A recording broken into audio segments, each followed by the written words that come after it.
spawning down here in the lower left corner of the map. Give it up, it's Pantatank as the green Protoss. And in the top right-hand corner of Cloud Kingdom, it is the pink Protoss doing a crazy all-in last game and actually making it work eventually. It is Ira. And we see him keeping all his probes at home this time. So nothing crazy off the bat. Ira's being a good boy. Not all-inning. No, I'm just kidding. Do whatever you need to do to win. We know it was funky tactics, it was funny tactics, and quite frankly, it was entertaining to watch. It was. It was definitely entertaining. We don't see enough of those crazy little proxies. And Pantatank, I know I mean, you got to be shaken up by that. Look at this, already scouting around. He's like, "Yep, I'm not dealing with this, not again." It's actually a fairly common thing you should do. Like, it's kind of like a ladder thing where you like need to check your base all the time and whatnot because Oh, you never yeah, know. the absolute last thing you want to do is suddenly have a cannon come out of the fog of war, and you're like, "Okay, I lost." Like that's just it. That's the Well, reaction. well, that's too bad. There goes my shot at winning $100. And still And that's scouting around what's for on the line. proxies. I think it's a little funny though. You're the incredibly aggressive proxier, not doing his own proxy checks. And if Pantatank kind of knew that he was a little lazy about this, maybe he could have used it against him, but of course it is a little too late now.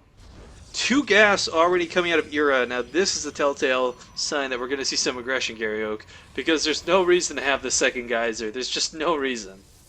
Yeah, I don't think you usually see two geysers, two probes on each geyser, like the Expandawa, whatever they call it in GSL in PvP. Well, Although there are two on this one geyser, so I guess he's it's just weird. going for four It's... probes on gas. Yeah, that's what he's doing. Four probes on gas instead of three. Okay, that's not too bad then. I was going to say six gases are is a little over eager, I feel.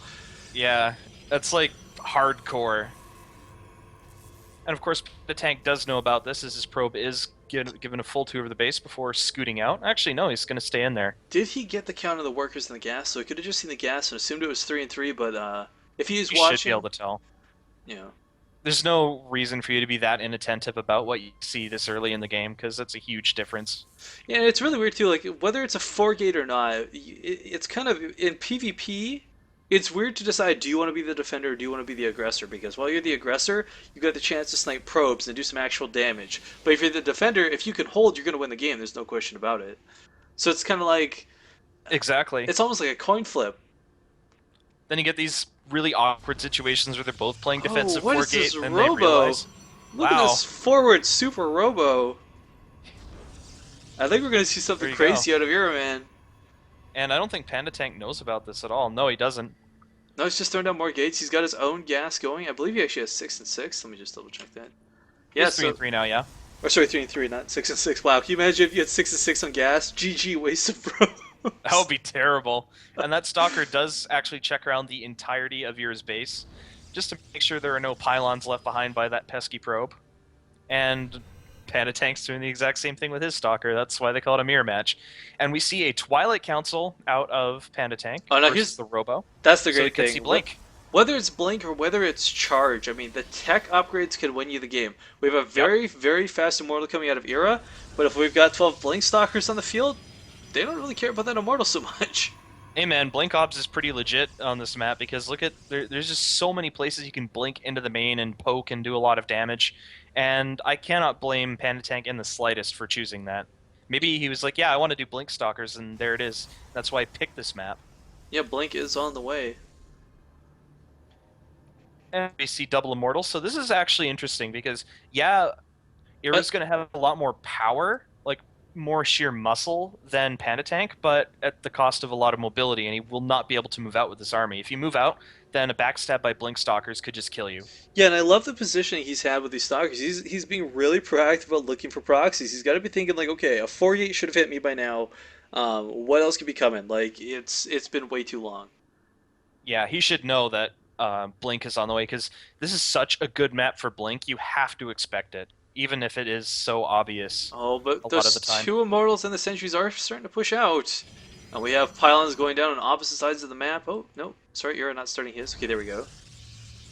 Now, unfortunately, oh, that Sentry Force Field will help catch that one Stalker, and that's actually a huge net gain.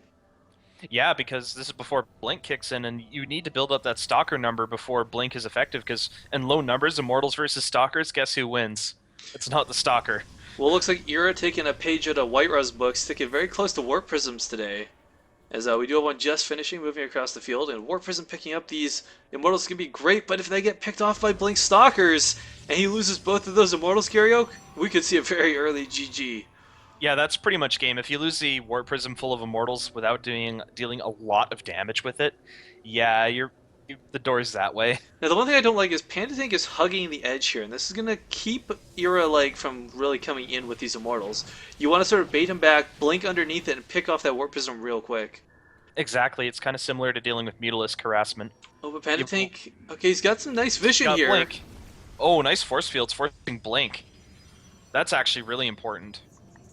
Coming up here, the Warp Prism is going to provide a lot of high ground vision, so I mean, Pantatank does not have that advantage going forward. He is force fielding off the ramp, though. Oh, nice pick up with that Warp Prism. How much health? 3 health on that sentry when it got picked up. Wow. And Pantatank, I mean, he's kind of stuck playing from behind right now. As far as this engage goes, he can't really afford to do too much without Warp Prism providing that vision. Those Immortals will shred the Stalkers, and we do have the engage. Stalkers immediately being target fire here. Well, one more mortal goes down. That's actually really huge, and the second one's getting low. The second one's getting picked up a lot, though, and unfortunately, even with Blink, Pantatank is suffering some pretty heavy losses right now. He is. Here come the reinforcements from Ira. He's warping in now. Getting some Zealots out, though. Both these players trying to go for those tankier units. That Immortal's still standing, and unfortunately has regenerated shields now. But look at this Blink, Garyoke. This is some beautiful control. Will we see the probes pulled? I hope so. Because that Immortal's so low. 44 health. Prisms. He does snipe it off. Ooh, wow, the Immortal goes down. That is so important. And with Zealots coming in from Pantatank, he should be able to hold this off. Yeah, he's going for that very nicely. And with the Warp Prism down, that is the end. He's got the pylon, sure, but now he's got the high ground advantage. Yeah. Exactly. Oh no, he's actually being forced to chase around right now. A little bit of ring around the rosy. Both these players are like, this is like tough stuff, Garyoke. Oh, that is a beautiful warp in of Zealots, creating a little bit of a wall there, forcing Ira back. And yeah, this is becoming an irreversible situation where Pantatank is just so far ahead. Looks like an end of an era in this Zotac Cup, quite possibly. Okay, both of us have no more puns left in us. Oh, don't underestimate my ability to make puns, man.